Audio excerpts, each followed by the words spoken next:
So this is Sheshali Kesarkar. I'm the HR head for Kakulu Group. Well, you can call me a HR professional or a people's person. And I'm handling a team of around 500 employees, and we have a diversified group. So we are into retail, we are into automobile, we are into heavy earth moving machineries, and we are into hospitality. So that's about me.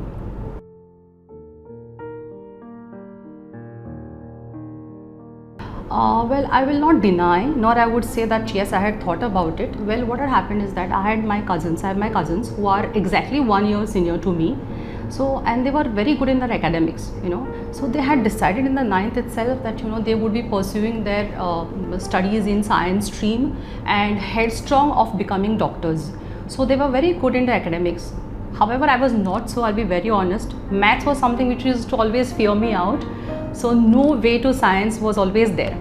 And in my family, we all looked up to, my uncle who was a lawyer. So, I got very enamored with the way he used to visit courts, deal with the matters, the way people used to, look upon him for advices.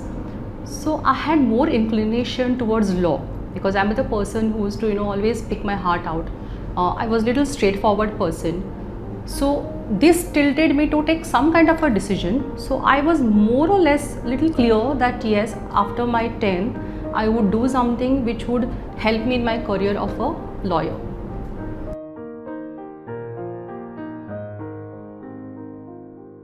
Yes, so as I told you, I got very motivated with my cousins, and at the same time I come from a family who's, all are very educated. I would not say very well educated, but educated. So having said that, I passed out my 10th and I was very clear that I would want to pursue my law.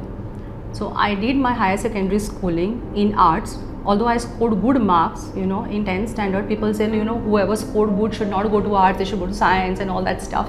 But I was very clear that, I want to do my law. So 11th, 12th, I did in my arts, and then I pursued my law.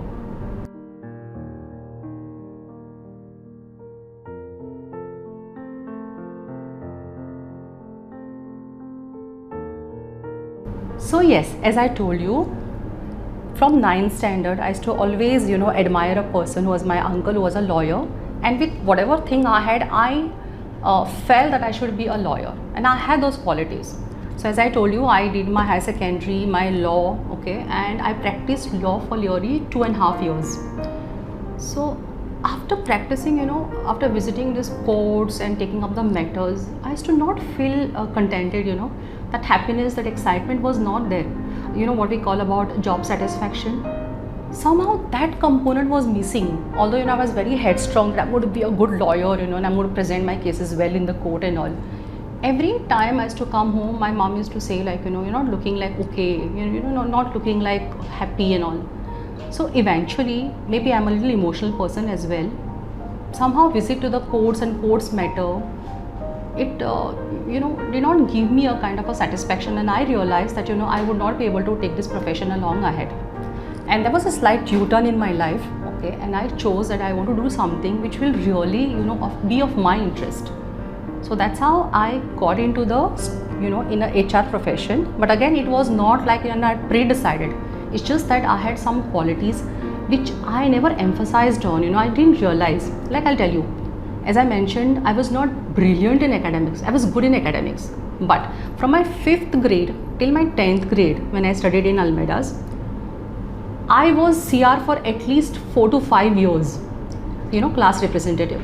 I did not realize, why my friends and why teachers chose me to be a class representative. But I was class representative, although I was not a distinction student.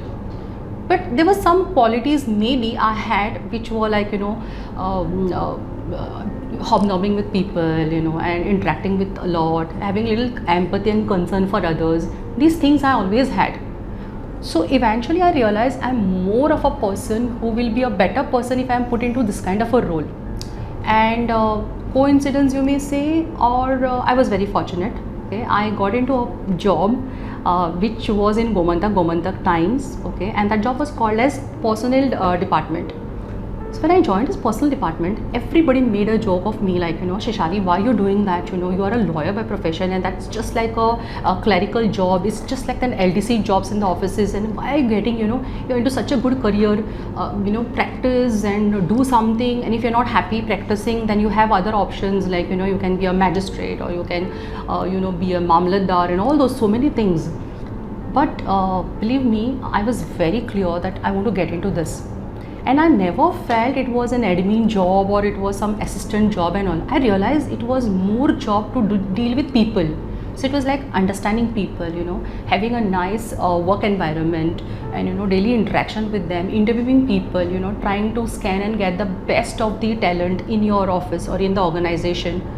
So I just loved that job, and there were no regrets at all. And whoever said to me back then, for my own good things, okay, it's not that they were thinking bad about me. They were also concerned about me, that having said that you have studied so much, why is that you're landing up into a job which is like a clerical job? But believe me, now I'm in this profession for last 18 years and I enjoy it thoroughly. I just love the job. So this is how it happened.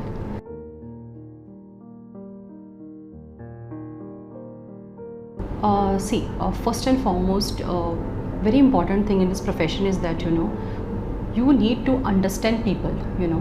You just can't put everybody into the same bracket and gauge them. Every individual is different.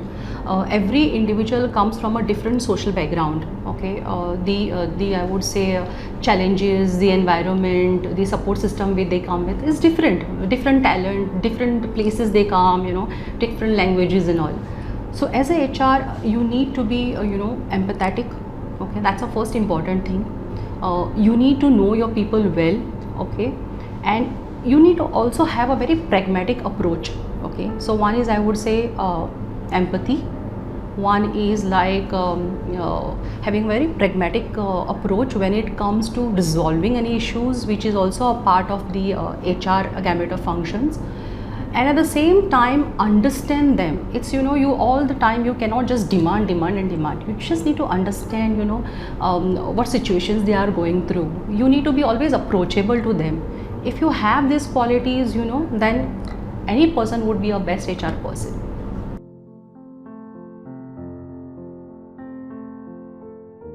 Twenty years back, there was nothing called as human resource department. They were called as personnel department. So more emphasis were on statutory compliances and just preparing salaries and taking those mundane routine jobs and admin jobs and all. But eventually HR job has evolved completely, and today though it is different department altogether. Okay, it's a different profession altogether. When I took up with this job, yes, initial those little glitches were there here and there, but my family, they were very supportive. As in my mother knew that this is the perfect role for me. Okay, and then at the same time I got married, so there was a support from my family as well, my husband as well, and then gradually I joined as a personal assistant. And then I became like senior executive, and then assistant manager and manager. So that journey was so nice, that as I told you, I love the job. I enjoy it so much. And when you like something, when you enjoy something, there are people who notice you, right? And then you get what is like meant for you, or you whatever you deserve. You don't have to demand it. You just get it, like So there are glitches here and there. Every profession has something, I would say, flip-flop side of it and all. But then it's just that how you need to take it. I mean, doctors also, they have so much of stress level. They get up early in the morning. They have to go and do the surgery. Engineers have so much to do with, and every profession has its own challenges. But yes, if you love your profession, then all those hindrances, whatever come in your way, or let people talk whatever they have to talk. If you have a gut feeling and you know that what you're doing is right and you enjoy you're doing, then I think that everything is fine.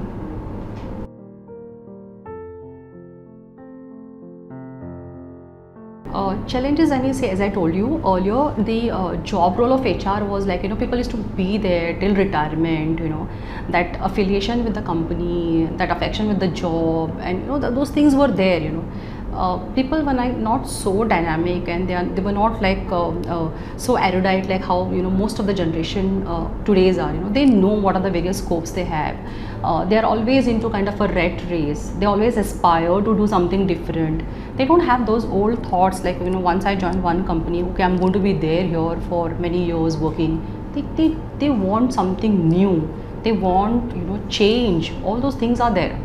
So today's, if you ask me, it's more like literally talking to them about the career guidance, what kind of a growth do they have in the organization, what is the remuneration which will come with that growth, and constantly interacting with them to keep them motivated, and at the same time applauding and appreciating them wherever they are doing right. And with the Gen Z, it's completely different approach altogether. They are in a different frame of mind. So and gone are the days where we had to tell people, or families had to tell people they do not take this decision or take this decision. Today everybody wants to take their own decisions and no one can stop it. So challenges now are a little different, how to have that balance in the organization with one set of people who are like almost like 50-55 years old, then we in the bracket of 40s, and then the Gen Zs who's entering the job market now. And post COVID, as you know, was an era of little attrition. So with that kind of a turmoil and turbulence which caused not only in Goa, I would say, but everywhere, the mindset is different now. So people take quick decisions, and for HR to have that control becomes a bit challenging. So yeah.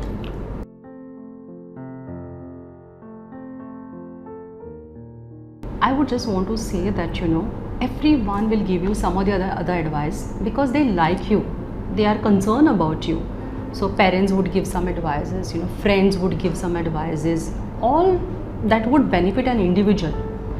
However, every person innately has some kind of a qualities, okay, that will eventually help the individual to take some decisions. Like for example, as I told you, in my case, I always wanted to do a law, but I could never be a successful lawyer. I had to take that shift and a U-turn, maybe because I did not enjoy the job. Now there was nothing called as plan B for me that I would land up into coming to the HR department. By the way, back then I did not know what is this personal department. When I took up the job and they explained me the KRAs, I just liked the job. So every child in a way has some qualities. Now today's, I've seen many engineers, who are doing so well, who are working and who are earning in lakhs of rupees. They just give up a job and they take up something like maybe baking or cooking or into restaurant business. So they try to follow their passion as well. Listen to everybody, but ultimately they have to take their own decisions based on the skill set they possess. Then they have to understand, okay, once they take up a job, how many years they are going to be, how would be their career path, how would be their career growth, and then take a decision. Advices obviously have to be taken. And today, there are dime in dozens courses and diploma thing and degree, and so many options are there.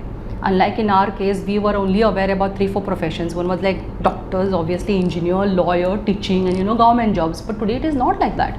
And now with the AI coming in on, it's going to be a different story altogether.